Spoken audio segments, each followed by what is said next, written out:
नमस्ते दोस्तों, कैसे हैं आप सभी। मेरा नाम है शीश योगेश वर्मा।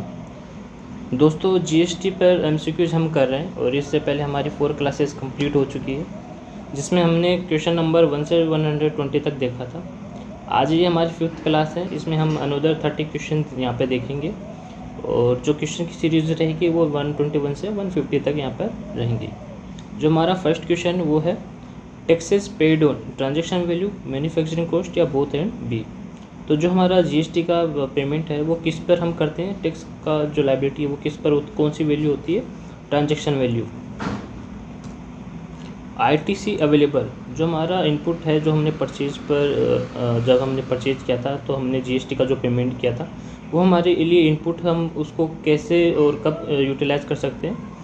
तो in the course of furtherance of business या अदर देन बिजनेस एक्सपेंसेस, यानी जो हमने परचेज किया था वो बिजनेस पर्पज़ के लिए किया था या अदर देन बिजनेस पर्पज़ के लिए था। तो जो इनपुट अवेलेबल कब होगा, अगर हमने in the course of furtherance of business के लिए उसको परचेज किया। नेक्स्ट हमारा क्वेश्चन है इनपुट टैक्स क्रेडिट अवेलेबिलिटी। जो हमारा आईटीसी है वो कब अवेलेबल हो जाता है, on receipt of goods on payment of tax paid by the supplier to the government या टेकन टू मैन्युफैक्चरिंग साइट और अवेल्ड सर्विस। तो जब वो सप्लायर है जिससे हमने गुड्स को परचेज किया है उसने गवर्नमेंट को टैक्स पेड कर दिया और अपनी प्रॉपर्ली रिटर्न में फाइल कर दिया, तो हम जो अपनी इनपुट है उसको क्लेम कर पाते हैं। तो ऑप्शन हमारा जो बी है वो करेक्ट आंसर है। नेक्स्ट हमारा क्वेश्चन है input tax on capital good. जो हमारा इनपुट है कैपिटल गुड पर हमें कब अवेलेबल हो जाता है, is in 1 installment, partly 5 equal installment, only 1 या इक्वल 10% एवरी ईयर। तो हमारी 1 इंस्टॉलमेंट में ही हम इसको क्लेम कर पाते हैं। Appellate tribunal mention in which section, जो अपना 80 है वो कौन सी सेक्शन में मेंशन किया गया, इसको 109 में। नेक्स्ट हमारा क्वेश्चन है authorise representative referred in which section. जो हमारा ER है वो कौन से सेक्शन में इसको रेफर किया है, सेक्शन 116 में।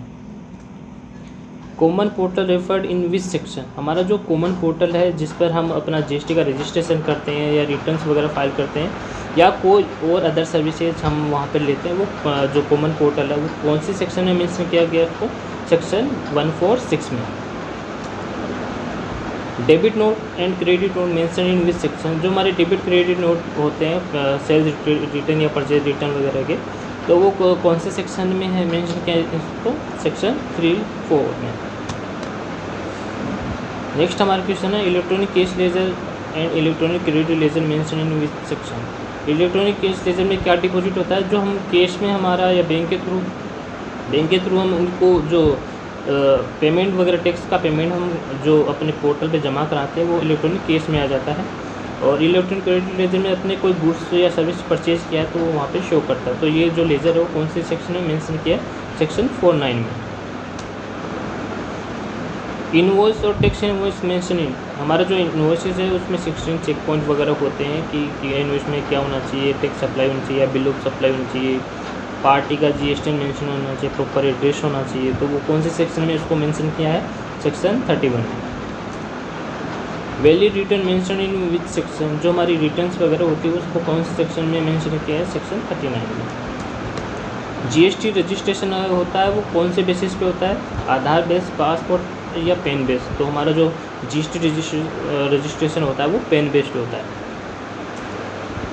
A person is having multiple business require registration, एक पर्सन है जो एक से ज़्यादा बिजनेस उसका जो टाइप होता है वो करता है, तो उसके लिए जो जीएसटी रजिस्ट्रेशन है वो कैसे लेना कंपल्सरी होता है, सिंगल या each business separately.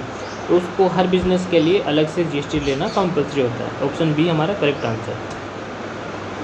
Deem registration, अगर अपन ने जीएसटी रजिस्ट्रेशन के लिए अप्लाई कर रखा है और जो हमारा जीएसटी डिपार्टमेंट है जो जीएसटी रजिस्ट्रेशन हमें प्रोवाइड कराता है, अगर वो विथिन 7 वर्किंग डेज में उस पर कोई भी कार्यवाही नहीं करता है तो आफ्टर 7 वर्किंग डेज हम मान लेते हैं कि हमारा जीएसटी में रजिस्ट्रेशन हो चुका है और पोर्टल हमें ऑटोमेटिक जो हमारे जीएसटी नंबर वगैरह है, जो यूज़र क्रेडेंशियल है वो हमें भेज देता है।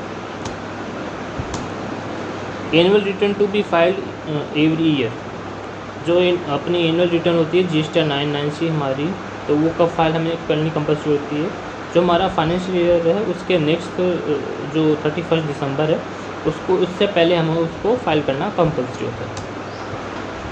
IGST टैक्स लेवी मीन्स जो अपना IGST है वो कब लेवी होता है, जब एक स्टेट से दूसरे स्टेट में हमको सप्लाई करनी होती है, तब क्या लगता है, IGST लगता है। IGST levy can be levied, जो हमारा IGST है वो सेंटर बेसिस होता है, स्टेट बेसिस नहीं होता है, क्योंकि इंटर स्टेट पर ही लगता है।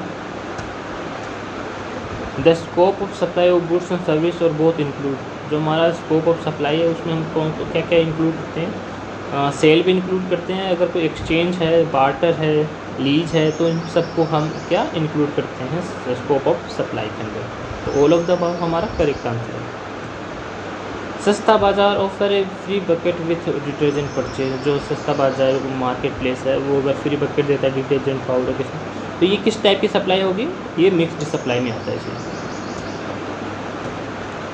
The statement to be use for filing return by a tax payer under composition scheme, तो एक बंदा अगर कंपोजिशन स्कीम में जाता है तो उसको पहले GSTR-4 फाइल करना कंपल्सरी होता था क्वार्टरली, लेकिन अब जो GSTR-4 है उसको तो एनुअल रिटर्न बना दिया है, और एक उसकी जगह CMP-08 फॉर्म हमारा जाता है, ये एक स्टेटमेंट है, और उसी के थ्रू अपन जो टैक्स का पेमेंट है वो यहाँ पर करते हैं। तो हमारा जो ये आंसर है CMP-08 करेक्ट आंसर है।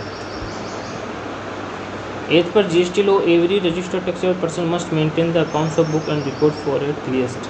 हमारा जो GST लॉ है वो कहता है बोला कि जो भी GST में रजिस्टर्ड है उसको मिनिमम पीरियड तक जो बुक्स ऑफ अकाउंट है, रिकॉर्ड्स है, बिल वगैरह जो भी है वो मेंटेन करने पड़ेंगे। तो उसको कब तक मेंटेन करने पड़ेंगे, 72 months from the due date of furnishing annual return for the year pertaining to such accounts and records. उसको 72 महीनों के लिए उनको रिपोर्ट करना कंपल्सरी होगा। The electronic ledger which is used to record maintain all the liability of taxable person is called, जो electronic laser है जो हमें बताता है कि हमारी लाइबिलिटी क्या है, इस पर GSTR-1 3B, तो उसका जो पेमेंट है वो कितना है, तो हमें जो कौन सा जो लेजर है वो बताता है electronic liability ledger. Which of the following is not a feature of indirect tax, जो हमारा इनडायरेक्ट टैक्स है उसका जो फीचर है उनमें से कौन सा नहीं है। Regressive nature, supply based tax, rate of taxes are different from person to person, और non previous year assessmented concept. तो हमारा जो सी आंसर है tax rate of taxes are different from person to person, ये इसका feature नहीं है क्योंकि सभी के ऊपर सेम रेट लगती है इनडायरेक्ट टैक्सेस के अंदर। नेक्स्ट हमारा question, goods and service tax has been implemented in India with effect from, जो GST है वो कब से एप्लीकेबल हुआ इंडिया में, 1 जुलाई 2017 से। Which of the following person are not entitled to avail composition scheme, इनमें से कौन से बंदे हैं जो कंपोजिशन स्कीम में नहीं जा सकते। Persons engaged in supply of services other than restaurant and outdoor catering services, person engaged in making any supply of goods which are not levied to tax under this act, person engaged in making any inter state outward supply of goods. All of the above, all of the above is the correct answer.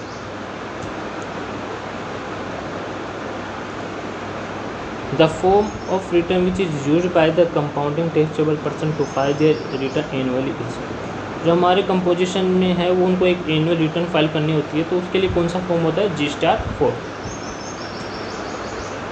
Mister T thief has stolen motor bike and sell the motor bike to mister Q, it is illegal to steal a motor bike, sale of motor bike will be considered a supply and liable to be tax, supply but not liable to be tax, not at all supply none of, तो इसको supply मानेंगे और इस पर भी tax अपन का payment होगा।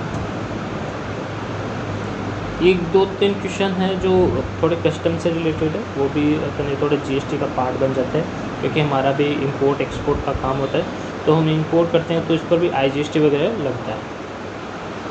As per baggage rule 2016, the general free allowance of passenger of Indian resident arriving from countries other than Nepal, Bhutan, Myanmar will be, तो जो हमारा बैगेज है उस पर उसमें जो लिमिट मेंशन की गई है वो कितने करेगी है, ₹50,000। In case of custom valuation if air freight is not given it is to be considered, जब अगर फ्रेट की वैल्यू नहीं दी गई तो उसको कितना मानेंगे अपन, 20% ऑफ FOB वैल्यू। हमारा जो लास्ट क्वेश्चन आज का, in custom warehouse means, warehouse का मतलब क्या होता है, the public warehouse, private warehouse, special warehouse या ऑल ऑफ द अबव, तो all of the above is the correct answer. ठीक है दोस्तों।